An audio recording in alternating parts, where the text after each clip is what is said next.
Lokal. Idol John, kumusta met? Iti aktibidad da ditangay Batak kamen. Naki pagpaset dagiti World War II veterans iti siyudad ti Batak kas paset iti panakaselebrar iti araw ng kagitingan idilaeng kalman. Presente ken maipatpatulodan na ti imbitasyon iti federasyon dagiti veterans iti tinawen-tawen kas may sapayen apan nakatalyaw ti partisipasyon ken nagbalin na kontribusyon da iti panawen ti may kadua agubat sa ngalubungan.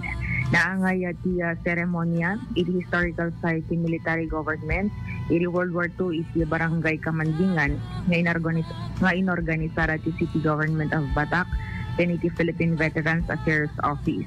Karaman ang nagipagpaset dagiti officials ti national government agencies, barangay ken sangguniang kabataan leaders, city officials ken government employees. Nakita pa ti presensya dagiti panakabagi ti Marine Battalion Landing Team 8 nga indauluan ni Captain Marvin Hill E. Abina nga ito tinangisagot ti Narcos Asabong iti wreath laying ceremony.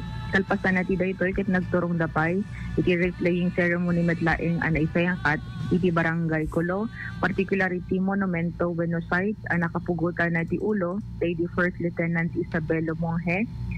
May isang soldado iti World War II na nabirukan ti ulo na dagiti awan no pinugutan ti ulo isuna dagiti Japanese forces iti sitio Atikokong, Barangay Colo, iti June 22, 1943. Hindi ka adamot ana dita da history na data tinakapugutan ti ulo na Idol Joan.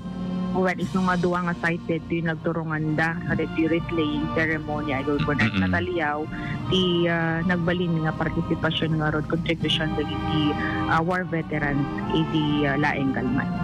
Ala kita babaen kada ti pamadayo nga para kadakwada sa pala kumata malagip tayo iti kinabanwar digito nga Ilocano nga nagbalin nga national heroes tayon Idol Joan. I mean World War II veterans mga idol. Okay? Any more Idol Joan? Si Jepelangi damag iti siyudad ti Batak kadwa iti 99.5 Basin Lawag Idol Joan 15 Tatak for MN.